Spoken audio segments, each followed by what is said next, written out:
On May 13, 2019, the world of ufology lost one of its greatest pioneers, Stanton Friedman. For over 50 years, Stanton was one of the most vocal researchers and authors of the UFO phenomena.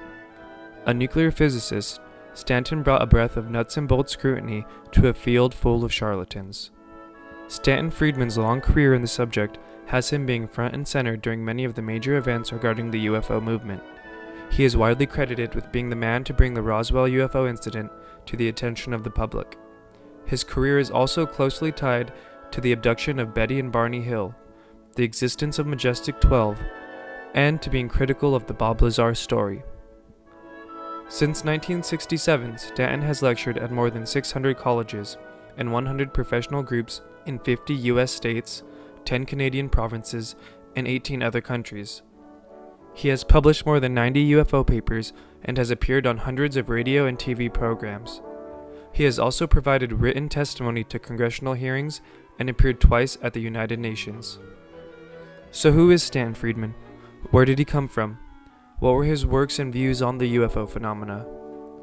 Let's find out and take a closer look at a man who will be dearly missed by everyone in the UFO community, Stanton Friedman.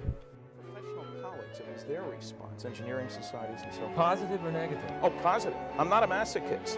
In over 500 lectures, and I come on real strong. The title of the lecture tonight's Flying Saucers Are Real. All right. And I mean it. A few people within the governments have known that the planet has been visited. There's something like 500 reports of UFO sightings. Not 500, and that's a tiny percentage of all those that have occurred. Yes, would I call him a scientist? Yes. Do Certainly. you call Bob Lazar a scientist? Maybe. Oh, come on, man! So I got hooked. It was intriguing. And because I was working on far out things, nuclear rockets, fission rockets, nuclear airplanes, fusion rockets, whatever, the technology aspect particularly seemed intriguing to me. I point to the 2,400 plus landing trace cases, physical changes in the environment, collected from 65 countries. I point to the 3,200 cases in Project Blue Book Special Report 14, 20% of which couldn't be explained, and all the characteristics we attribute to flying saucers. I point to the 3,500 pilot sightings collected by a NASA scientist on the West Coast. I point to Bud Hopkins' 140 abductees with a waiting list of 200, and an enormous amount of data in the form of documents, some of them obtained from the government directly, some not so directly, clearly indicating that our planet is being visited, that some UFOs are alien spacecraft, and that we are indeed dealing with a cosmic Watergate.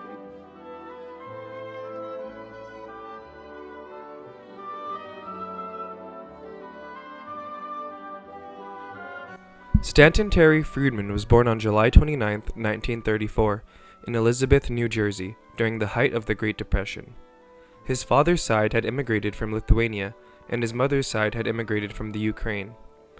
As a child, he developed a love for reading the science fiction pulp stories of the 1940s, which turned into a passion for science at a young age.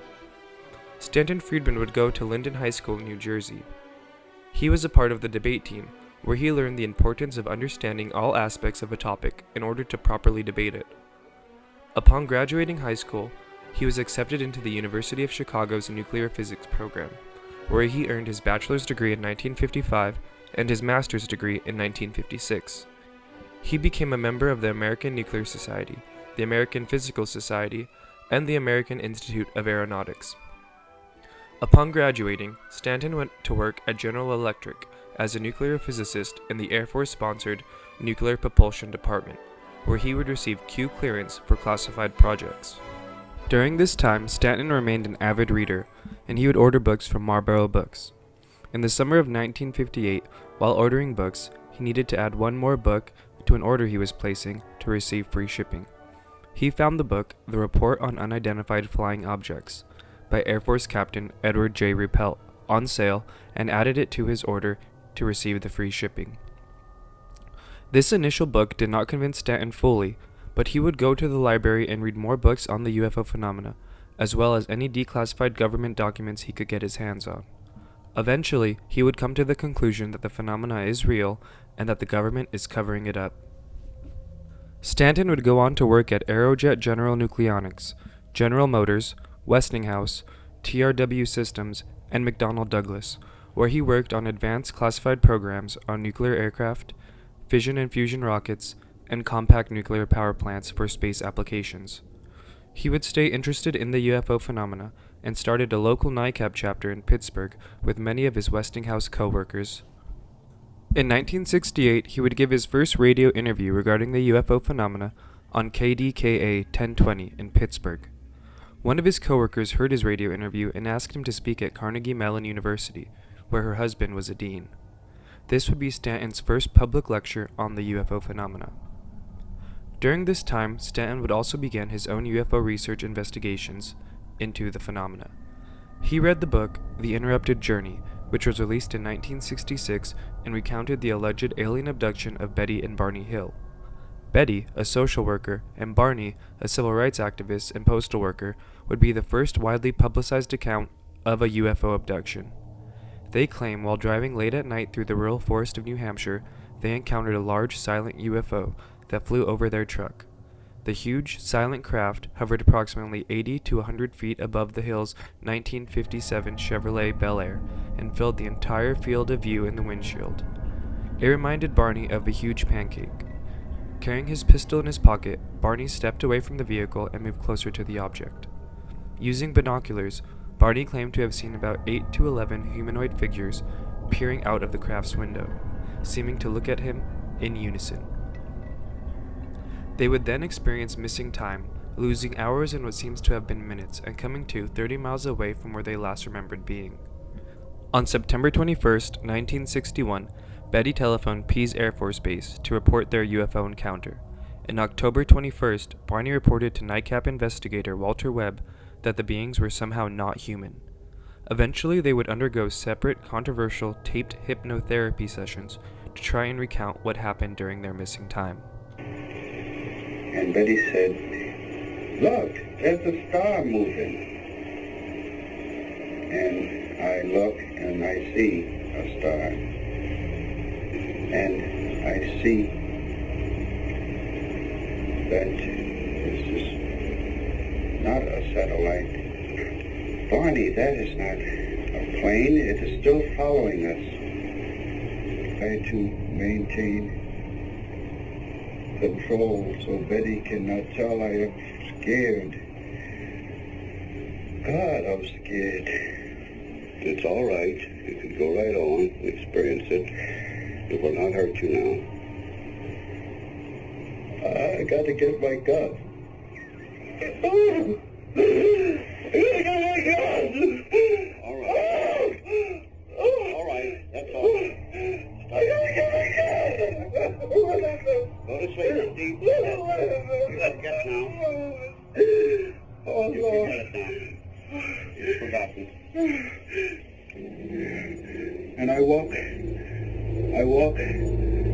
out, and I walk across the road.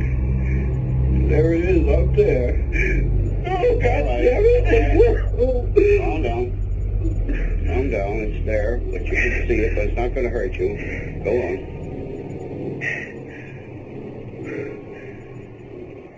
They took me and carried me up this ramp. I was laying on the table, and my fly was open, and I thought, are they putting a cup around my private parts? Under hypnotherapy, the Hills would recall both being operated on by these mysterious beings aboard their craft. Stanton Friedman would eventually meet with Betty and Barney Hill and would say they were pleasant people who seemed like they were telling the truth. Stanton would note that being an interracial couple in 1960s America was difficult as is, and no interracial couples would want to bring on any unwanted attention like this. Stanton got his hands on a star map that Betty Hill had allegedly drawn during a hypnotherapy session. She claims that during her abduction, she asked the beings where they were from, and they showed her on a map, which she later drew.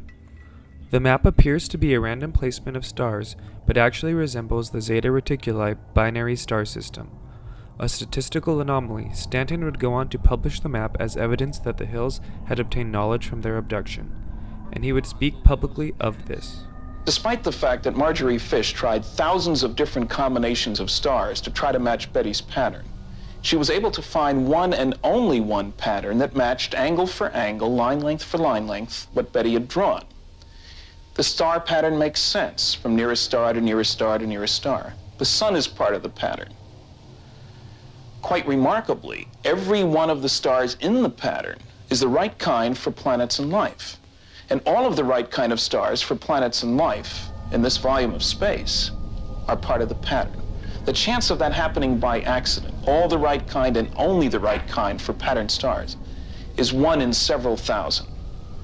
Perhaps most remarkably, this work tells us where one set of visitors originates. The base stars Zeta 1 and Zeta 2 Reticuli are a very special pair of stars. Zeta 1 and Zeta 2 Reticuli are the closest to each other pair of stars suitable for planets and life in our entire neighborhood. Instead of being isolated from their neighbors as we are, Zeta 1 and Zeta 2 are 100 times closer to each other than we are to our nearest neighbor. It would not be surprising if space travel developed earlier between such close neighbors. Zeta 1 and 2 Reticuli are over 1 billion years older than Earth, clearly giving any beings living there a long evolutionary head start on us. By the 1970s, Friedman had left full-time employment as a physicist to pursue the scientific investigation of UFOs. He began lecturing all over the country, speaking out about the realities of the UFO phenomena. Speaking at universities and to professional groups, he would compile all of the best evidence for the UFO phenomena and display them during his lectures. He began going on television to present this information as well, always remaining respectful even in the face of hostility. In 1979, Stanton appeared in his first documentary about the UFO phenomena, UFOs Are Real. Increasingly, UFOs have become the subject of serious investigation by professional scientists. One of the 12 scientists to give evidence before the U.S. congressional hearings on UFOs is California nuclear physicist Stanton Friedman, who spent 14 years in private industry working extensively on classified government-sponsored projects such as this nuclear rocket engine and other advanced space systems. Since 1970, he is the only space scientist known to be devoting full time to UFOs. After 21 years of study and investigation, I'm convinced that the evidence is simply overwhelming, that our planet Earth is being visited by intelligently controlled vehicles whose origin is off the Earth. That same year, while lecturing in Louisiana and doing press in Baton Rouge, one of the television hosts who was interviewing Stanton told him something that would change his life forever. The interviewer told Stanton, "You know, the guy you really ought to talk to is Jesse Marcel." Stanton asked who that was, and the interviewer replied, "He handled wreckage of one of those saucers you're interested in while he was in the military." Stanton eventually found Jesse Marcel, who had been the base intelligence officer at Roswell, New Mexico in 1947 when an apparent UFO had crashed. It is worth noting that Roswell, New Mexico was home to the only nuclear-armed bomber squadron at the time, the same squadron that dropped the bombs on Hiroshima and Nagasaki. In mid-1947, it was reported by the Army that a crashed disc had been recovered in the desert near Roswell, and the media at that time published the same. Headline edition, July 8, 1947. The Army Air Forces has announced that a flying disc has been found and is now in the possession of the Army. Army officers say the missile, found sometime last week, has been inspected at Roswell, New Mexico, and sent to Wright Field, Ohio, for further inspection. A few days later, the Army redacted their statement saying it was a weather balloon, and the story was soon lost to history. Stanton Friedman helped reopen the case by interviewing Jesse Marcel, who claimed that there had been a cover-up and a UFO had crashed in Roswell, New Mexico. Through Marcel, Stanton would meet and interview many other alleged witnesses who corroborated his claims.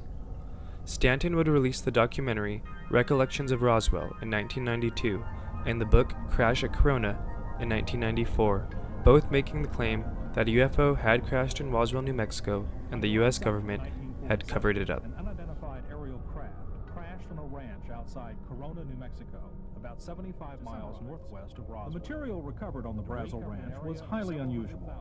The material was not from a weather balloon. The weather balloon explanation was a cover story. The discovery of the debris quickly got the attention of high-ranking officials in the military. The operation was highly classified. The media were intimidated by government officials. Civilians were threatened by the military. A craft was found at the Corona crash site. Bodies of aliens were found at the Corona site and were taken to the Roswell Army Airfield. A craft and aliens, both dead and alive, were found at the Plains of San Augustine crash site. Around this same time, the UFO community began piecing together the existence of Majestic 12 through various allegedly leaked documents. Majestic 12 is a purported organization that appears in UFO conspiracy theories. The organization is claimed to be the code name of an alleged secret committee of scientists, military leaders, and government officials, formed in 1947 by an executive order by U.S. President Harry S. Truman to facilitate recovery and investigation of alien spacecraft. Many of the alleged documents were dispelled as fakes, however Stanton Friedman would analyze the documents himself. He came to the conclusion that while some were fake, key documents like the Eisenhower memo were authentic. In researching his book on the Majestic 12 documents, Friedman meticulously verified every detail within the Eisenhower document.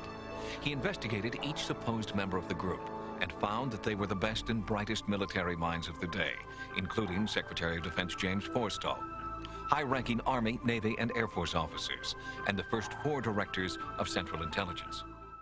One of Friedman's last major contributions to the world of ufology was being critical of the Bob Lazar story.